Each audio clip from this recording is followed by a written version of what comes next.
నమస్తే, welcome to Suman TV. నేను మీ హరిత.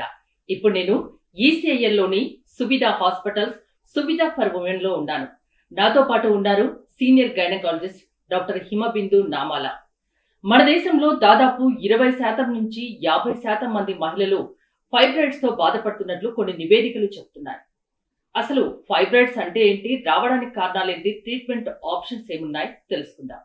హలో డాక్టర్ గారు, నమస్తే. నమస్తే అండి. ఫైబ్రాయిడ్ ఈ మాట వింటే చాలా మంది భయపడుతుంటారు. నిజంగా భయపడాల్సిన అవసరం ఉందా? ఫైబ్రాయిడ్స్ అంటే ఏంటి? అసలు దీంట్లో ఎన్ని టైప్స్ ఉంటాయి? సో ఫైబ్రాయిడ్ అనేది ఏంటి అంటే మన గర్భసంచి మధ్య పొరలో కానీ లేకపోతే మజిల్ ఏరియా నుంచి పుట్టే ఒక ట్యూమర్. సో అలాంటి ట్యూమర్ అనేది జనరల్గా బినైన్ ఉండొచ్చు ఆర్ మాలిగ్నెంట్ ఉండొచ్చు. సో ఇవి 90-95% బినైన్ ట్యూమర్సే. సో దీని గురించి భయపడాల్సిన అవసరం ఎక్కువగా లేదు. సో ఈ ఫైబ్రాయిడ్స్ అనేటివి రకరకాల టైప్స్ ఉంటాయి. దాంట్లో కొన్ని వెరైటీస్ ఏంటి అంటే, ఒకటి మజిల్ లేయర్ నుంచి పుట్టే ఫైబ్రాయిడ్.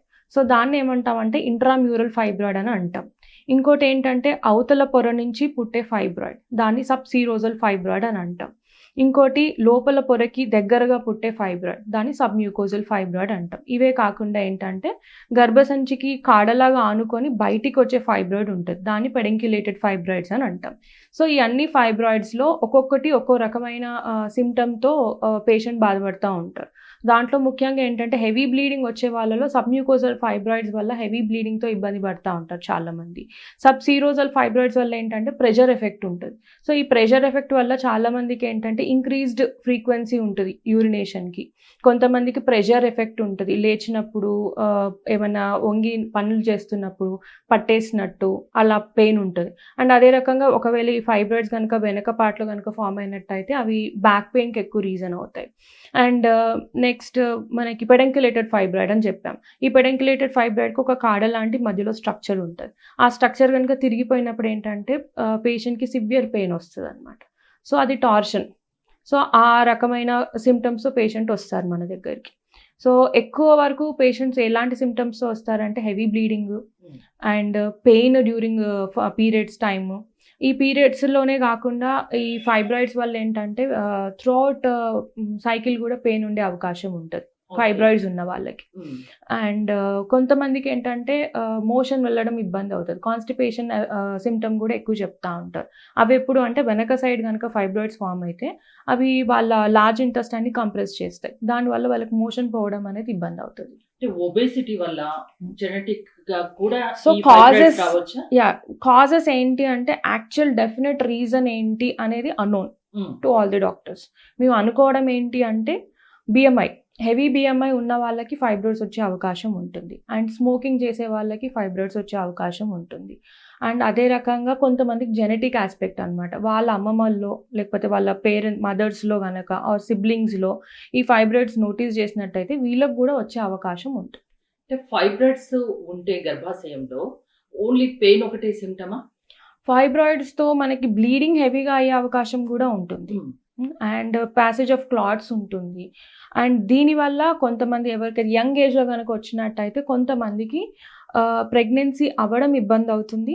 ప్రెగ్నెన్సీలోనేమో బ్లీడింగ్ అయ్యే అవకాశం ఉంటుంది ఎర్లీ ప్రెగ్నెన్సీ స్టేజెస్లో, ఆర్ డిలేడ్ అంటే తర్వాత స్టేజెస్లో ప్రెగ్నెన్సీలో వాళ్ళకి ఏమవుతుందంటే తొందరగా పెయిన్స్ రావడం, ప్రీటర్మ్ లేబర్ ఇష్యూస్ అనేటివి ఉంటాయి.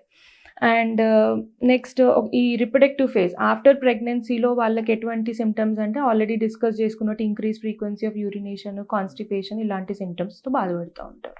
ఫైబ్రాయిడ్స్ క్యాన్సర్కు దారితీయొచ్చా?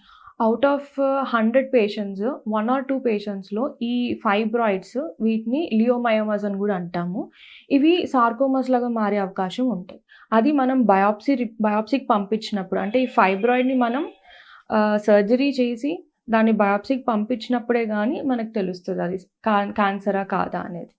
సో పేషెంట్స్కి ఉన్న సిమ్టమ్స్ అంటే హెవీ బ్లీడింగ్, అది వాళ్ళకి కంట్రోల్ ఇబ్బంది పడుతున్నారు, ఈవెన్ ట్యాబ్లెట్స్తో కూడా వాళ్ళకి రిలీఫ్ అనేది రావట్లేదు అన్నప్పుడు వాళ్ళు డాక్టర్ని సంప్రదిస్తారు. అప్పుడు మేము వాళ్ళకు ఉన్న సిమ్టమ్స్తో ఫైబ్రాయిడ్ సైజు కొరిలేట్ అవుతుందా లేదా చూస్తాం. కొన్నిసార్లు రెండు కొరిలేట్ అవ్వవు, వెరీ టైనీ ఫైబ్రాయిడ్స్ ఉంటాయి బట్ స్టిల్ సిమ్టమ్స్ చాలా ఎక్కువగా ఉంటాయి. అట్లాంటి సిచ్యువేషన్స్లో విల్ అడ్వైజ్ దెమ్ మెడికల్ ట్రీట్మెంటే కావచ్చు లేకపోతే సర్జికల్ మేనేజ్మెంటే కానీ. సో మెడికల్ ట్రీట్మెంట్లో ఏంటంటే మనకి యాంటీ గొనడోట్రోపిన్స్, జిఎన్ఆర్హెచ్ అగోనిస్టులు కానీ, యాంటగోనిస్టులు కానీ యూజ్ చేస్తాము.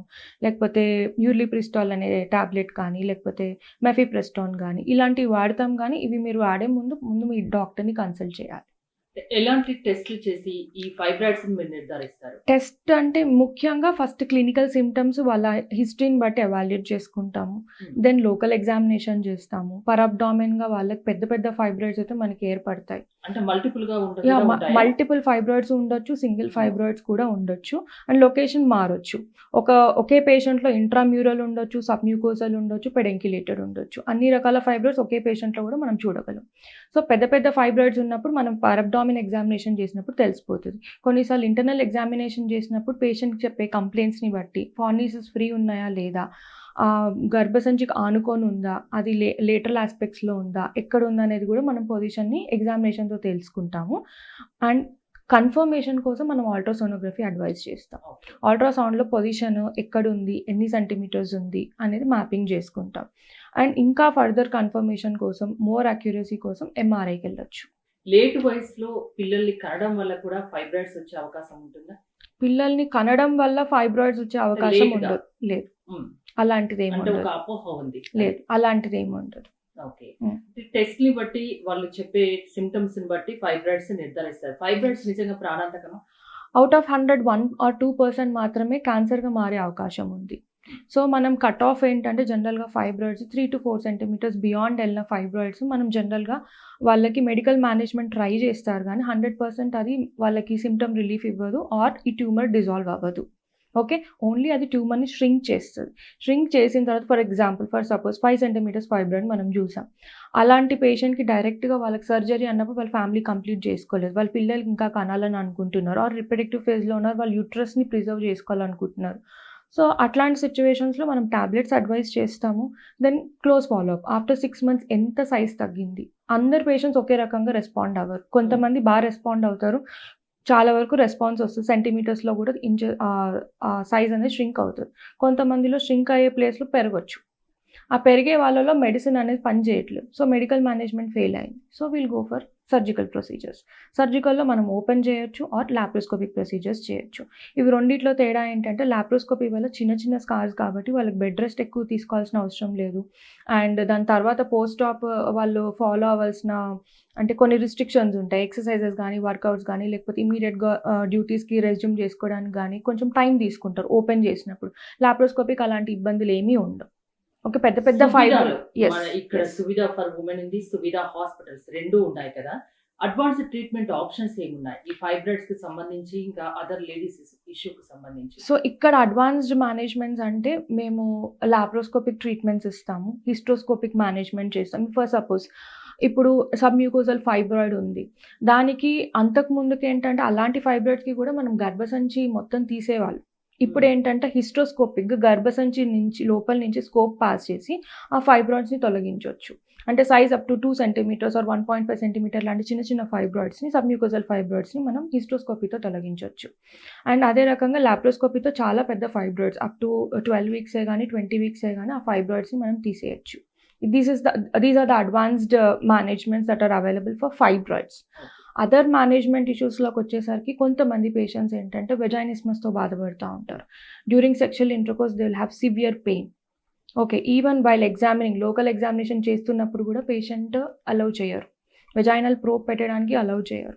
అలాంటి వారికి అంతకుముందుకు just dilatation, medical counselling, psychological counselling ఇచ్చేవారు. Right now the advanced treatment that is available at Suvidha is giving botox. So ఈ వెజైనిస్మస్లో వెజైనల్ కండరాలు అనేటివి టైట్ అయిపోతాయి అండ్ సివియర్ పెయిన్ ఎక్స్పీరియన్స్ చేస్తుంది పేషెంట్. మనం బోటాక్స్ ఇవ్వడం వల్ల ఆ వెజైనల్ కండరాలు అనేటివి లూజ్ అవుతాయి, దానివల్ల పెయిన్ తగ్గుతుంది and they can conceive and their marriage gets consummated. Advanced treatments సువిధలో అవైలబుల్ గా ఉన్నాయి. ఇంకా ఎలాంటి సర్వీసెస్ ఉన్నాయి ఇక్కడ సువిధ? సో సువిధలో ఈ first time in eastern Telangana we are the first to launch lasers. Okay, ఈ లేజర్స్తో మనకి repeated or normal vaginal deliveries తర్వాత చాలా మందికి పెల్విక్ ఫ్లోర్ వీక్ అయిపోతుంటుంది. ఆ వీక్ అవ్వడం వల్ల కొంతమందికి గివ్ అవే లాక్సిటీ ఫీలింగ్ ఉంటుంది అండ్ కొంతమందికి యూరినరీ లీకేజ్ కంప్లైంట్ ఉంటుంది. ఈ కంప్లైంట్ గురించి అవుట్ ఆఫ్ 100 50 to 60 మెంబర్స్కి ఉంటుంది, బట్ అది కంప్లైంట్గా వాళ్ళు అనుకోరు, ఎవరితో డిస్కస్ చేయరు. ఇలాంటి కంప్లైంట్స్ రాకుండా ఉండడానికి after normal deliveries 1 or 2 sessions కనుక వాళ్ళు లేజర్ ట్రీట్మెంట్ తీసుకుంటే ఈ యూరినరీ లీకేజ్ కంప్లైంట్స్ని అడ్రస్ చేయొచ్చు. అండ్ లాక్సిటీ ఆఫ్ వెజైనా దాన్ని కూడా అడ్రస్ చేయొచ్చు. అండ్ మెనోపాజ్లో కూడా సివియర్ డ్రైనెస్ కంప్లైంట్ చేస్తూ ఉంటారు. కొంతమందికి పెయిన్ డ్యూరింగ్ ఇంటిమేట్ టైం కూడా వాళ్ళకు కంప్లైంట్ ఉంటుంది. అండ్ కొంతమందికి క్రానిక్ వైట్ డిశ్చార్జెస్ ఉంటాయి. ఇవన్నిటిని అడ్రస్ చేయడానికి అంతకుముందుకు మనం మెడికల్ మేనేజ్మెంట్స్ యూజ్ చేసేది కానీ అది 100% రెస్పాన్స్ ఇచ్చేది కాదు. Right now we are using lasers and it is giving about 70 to 80% response. Problem ఏదున్నా లేడీస్ ఇష్యూస్ కి అసలు అన్ని ప్రాబ్లమ్స్ అని బాధపడొద్దు, ఎస్ డాక్టర్ ని కన్సల్ట్ అవ్వాలి ఖచ్చితంగా. ఎస్ ఎందుకంటే ఏదో సర్జరీ అవుతుంది ప్రతి దానికని భయపడిన అవసరం లేదు. ప్రతి ఫైబ్రాయిడ్ వచ్చిన ప్రతి పేషెంట్ కి సర్జరీ అని కాదు, అట్లా అని మనము ఓన్లీ మెడికల్ మేనేజ్మెంట్ మీద డిపెండ్ అవ్వాల్సింది కాదు. ఇట్స్ ఆల్ డాక్టర్కి మీకు ఉన్న ర్యాపోని బట్టి అండ్ వాళ్ళు ఇచ్చిన ట్రీట్మెంట్తో మీరు ఎంత రెస్పాండ్ అవుతున్నారు అండ్ రియాలిటీ అనేది ఎక్స్ప్లెయిన్ చేయాలి పేషెంట్కి. మెడికల్ మేనేజ్మెంట్తో ఎంత తగ్గుతుంది, మీకు సర్జరీ చేసుకుంటే ఏంటి అడ్వాంటేజ్, అది డిస్కస్ చేసినప్పుడు వాళ్ళకి ఫ్యాక్ట్స్ అనేవి అర్థమవుతాయి. వన్స్ ఫైబ్రాయిడ్స్ కి సర్జరీ ఒకవేళ చేయించుకుంటే ఏమన్నా కాంప్లికేషన్స్ ఉంటాయా? ఫస్ట్ ఫైబ్రాయిడ్స్ అంటే హిస్టెక్టమీ చేయడం కాదు, అంటే గర్భాశయాన్ని తీయడం కాదు. కొన్నిసార్లు మయోమెక్టమీ ఓన్లీ ఫైబ్రాయిడ్ని తీసేయచ్చు. ఫర్ సపోజ్ అది ఎక్స్టర్నల్గా అవుటర్ లేయర్స్ నుంచి వచ్చింది అనుకోండి, less than 50% from the middle layer ఉంది, దాన్ని మనం మయోమెక్టమీ చేసి తీయవచ్చు. Myomectomy is a simple procedure where we remove only the tumour part. Fibroid పార్ట్ని రిమూవ్ చేసి రీసూచర్ చేసేసి యూట్రస్ని ప్రిజర్వ్ చేస్తాం. కానీ కొన్ని సిచ్యువేషన్స్లో కొన్ని సందర్భాల్లో మిడిల్ లేయర్లో వచ్చి కంప్లీట్గా ఫుల్ థిక్నెస్ ఆక్యుపై చేసినప్పుడు మనం గర్భాశయాన్ని ప్రిజర్వ్ చేయలేం. అట్లాంటి సిచ్యువేషన్స్లో హెవీ బ్లీడింగ్ అయ్యే ఛాన్స్ ఉండొచ్చు ఓన్లీ ఆ మాస్ని రిమూవ్ చేసేటప్పుడు. సో ఆ సిచ్యువేషన్స్లో హిస్టెక్టమీకి వెళ్ళాల్సిన అవసరం పడుతుంది. And there are 2 advance modalities also. ఒకటి హైఫూ, ఇంకోటి యూట్రైన్ ఆర్టరీ ఎంబలైజేషన్. హైఫూతో ఏంటంటే అల్ట్రాసౌండ్ రేస్తో మనం ఈ యూట్రస్ సైజ్ని కరిగిస్తాం. బట్ ఇక్కడ నోట్ చేయాల్సిన విషయం ఏంటంటే ఫైబ్రాయిడ్స్ రికరెన్స్ రేట్ కూడా ఉంటుంది. Even though we remove fibroids temporarily, మళ్ళీ రికరెన్స్ వచ్చే ఛాన్సెస్ 30% ఉంటాయి. సో అది పేషెంట్కి ఎక్స్ప్లెయిన్ చేసినాక వాళ్ళు ఇఫ్ కన్జర్వేటివ్ మొడాలిటీకి వెళ్ళాలనుకుంటే ఓన్లీ ట్యూమర్ పార్ట్ తీయించుకోవచ్చు. ఎప్పుడు అది మేము అడ్వైజ్ చేసినప్పుడు, అంటే వీళ్ళకి మయోమెక్టమీ ఛాన్స్ ఉంది అని చెప్పినప్పుడు మీరు ఆలోచించుకోవచ్చు. రికరెన్స్కి if you are ready to face that in few cases, అందరిలో కాదు, మళ్ళీ రెడీ ఉండి మీరు మయోమెక్టమీకి వెళ్ళొచ్చు. ఆర్ లేదు మేము ఛాన్స్ తీసుకోదలుచుకోలేదు అన్న వాళ్ళు హిస్టెక్టమీకి వెళ్ళొచ్చు. సో అసలు భయపడిన అవసరం లేదు. ఫైబ్రాయిడ్స్ అంటే యంగ్ ఏజ్ లో ఓవరీస్ కనుక హెల్దీ ఉంటే వాటిని ప్రిజర్వ్ చేసుకొని మనం హిస్టెక్టమీ ఆర్ మయోమెక్టమీకి వెళ్ళినప్పుడు వాళ్ళు భయపడాల్సిన అవసరం లేదు. చాలా మంది ఫైబ్రాయిడ్స్ అనగానే అది క్యాన్సర్ వస్తుందేమో దాని వల్ల అన్న భయం ఉంది. ఆ భయం అసలు అవసరం లేదు. ఇరెగ్యులర్ పీరియడ్స్ అయినా, బ్లీడింగ్ ఎక్కువైనా, ఏదున్నా మీలాంటి గైనకాలజిస్ట్ కలిస్తే సరిపోతుంది. ముందస్తు ట్రీట్మెంట్ తీసుకుంటే అది తొందరగా తగ్గిపోతుంది, రిజల్ట్ కూడా బాగుంటుంది. రాకుండా తీసుకోవాల్సిన జాగ్రత్తలు, ఫస్ట్ ఇంపార్టెంట్ థింగ్ ఇస్ రాకుండా తీసుకోవాల్సిన జాగ్రత్తలు life style changes. Okay, smoking, alcohol, red meat తినడము, అంటే mutton, prefer fish rather than mutton. Okay, and ఏజ్తో పాటు మన ఫిజికల్ ఫిట్నెస్ పెరగాలి. Okay, so sedentary life style అందరికీ అలవాటు అయిపోయింది. ఇవన్నీ ప్రాబ్లమ్స్, ఈ ఫైబ్రాయిడ్సే కానీ పీసీఓడి కానీ ఇవన్నీ ఇప్పుడు చూస్తున్నాం, పాతకాలంలో లేవు. రీజన్ వై, అప్పుడు ప్రతిదీ మనం రుబ్బురోలే కానీ లేకపోతే ఇంట్లో ఊడ్చుకోవడం కానీ ఇవన్నీ ఉండేటివి. ఇప్పుడు right now we are using vacuum cleaners or we are using mixies and so రుబ్బురోల్ వల్ల మనకు అబ్డామినల్ ఎక్సర్సైజ్ అయ్యేది అండ్ లోవర్ బ్యాక్ ఎక్సర్సైజ్ అయ్యేది మాపింగ్ వల్ల. సో ఇవన్నీ మనం ఇప్పుడు we are using gadgets. Yes.